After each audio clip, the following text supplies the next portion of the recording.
Hi, I'm Barry Sahajian, and this is Beginner Slap Day Bass 7 of 100. I'm going into more licks that go have a back and forth motion.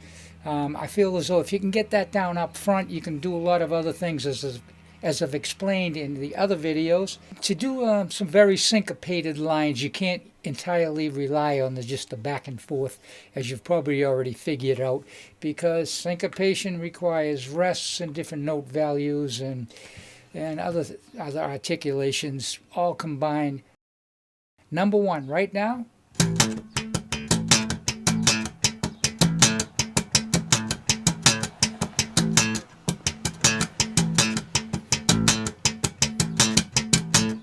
Okay, we got a lot to talk about on this one. First of all, the rhythm is you're hitting on 1, 1 and 2 and 3 and 4 and 1 and 2 and 3 and 4 and 1 and 2 and 3 and 4 and 1 and 2.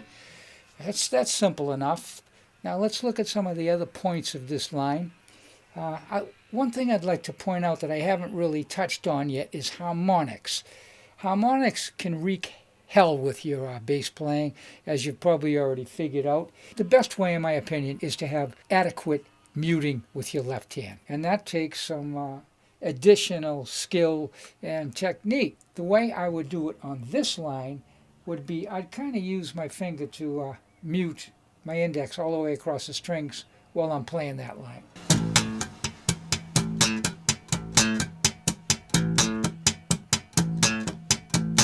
Not too bad. Most of the ring is gone. And let me play you without really putting that mute on you. And you can hear that A ringing, you know.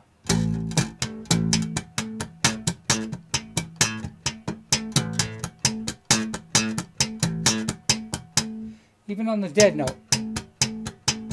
Now if I mute with my left hand, hear the difference?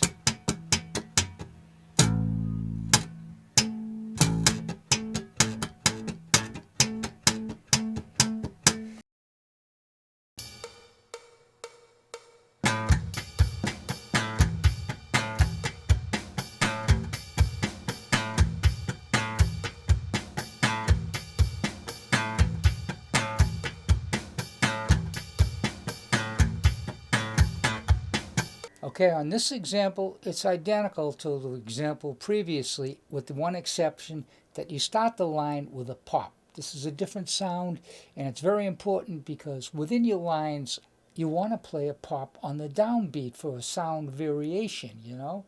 And it may not feel comfortable if you've only played pops on the upbeat. So this is the reason it's so important.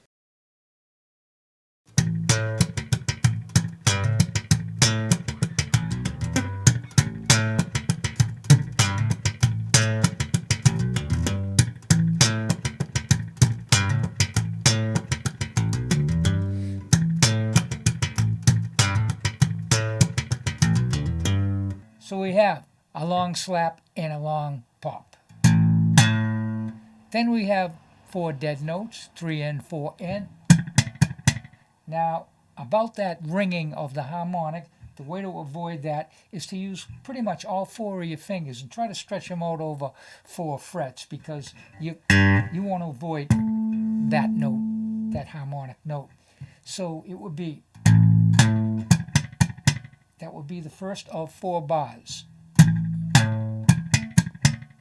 Now watch this. When I don't stretch out to the 4 fingers, it can still allow that A note to ring. So that's why we want to use all 4 fingers and really nail that dead note so you don't have any extra ringing.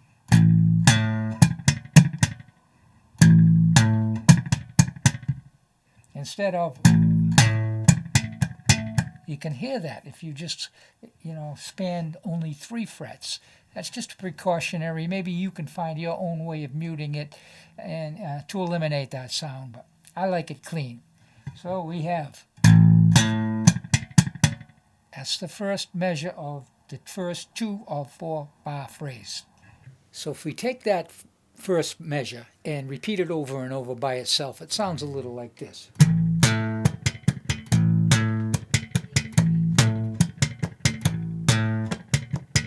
So let's go on to the next measure.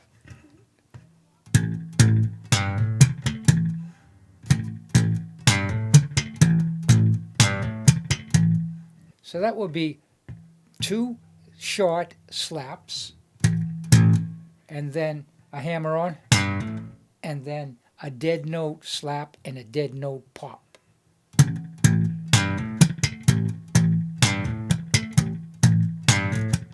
And you would repeat that over and over till you got it. Now it's time to put the two together.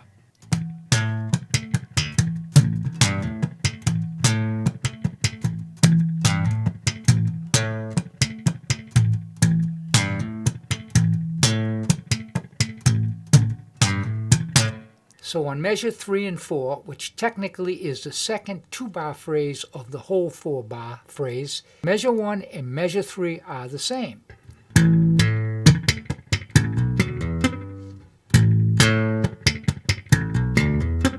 So I've already explained how to play measure 3 because it's the same as measure 1. So I'm going to jump right into the 4th measure, which is what I call the turnaround.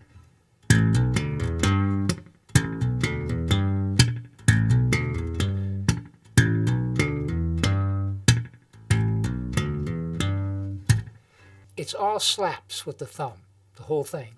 And there's a dead note on the 4th beat that kind of completes the 4 beats and brings you to the beginning of the whole 4-bar phrase.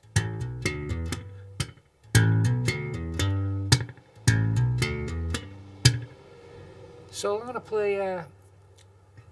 play all 4 measures now and see how that goes.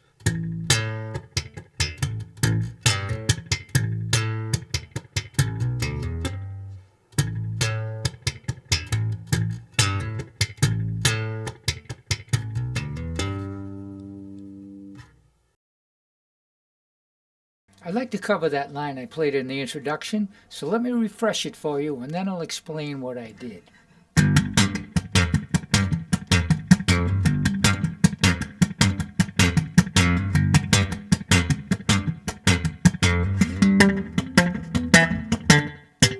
So basically what's happening here is we have 2 measures. That would be 8 beats. So 6 of the beats is 2 times 3 against 2. I know that's a lot of math, but I'll try to break it down a little clearer for you. So you go 1 and 2 and 3 and 1 and 2 and 3 and 1 and 2 and 3 and 1 and 2 and 3.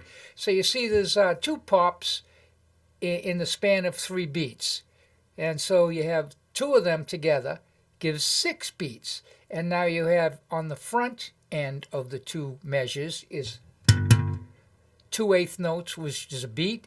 And then the last beat of the 2 measures is also 2 1/8 notes, which is a beat. So you have beat 1, and then you have 2 sections of 3 against 2, which would be 6. We got 7 so far, and then 8. And you could isolate that that 3 against 2 and put it in other places as long as you can fit it logically and mathematically anywhere else. I do it a lot. I kind of favor that, and it's a...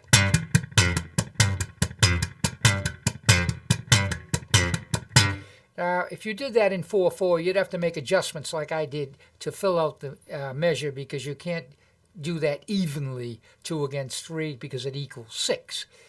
Anyway, if you're in 3/4, you're all set. Works like gold, you know? 1, 2, and 3, and 1, and 2, and 3, and... So, I'll play that again.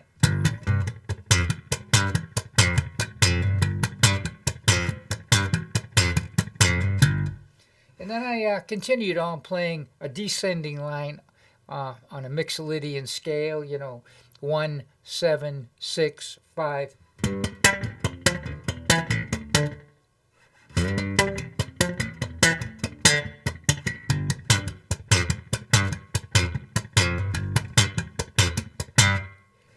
I hope you liked this video. If you did, please subscribe, hit the bell to be notified of all the new ones yet to come, comment, and like.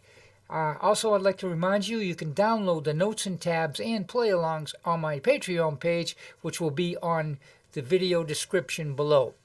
Thank you for coming by, and I hope to see you again.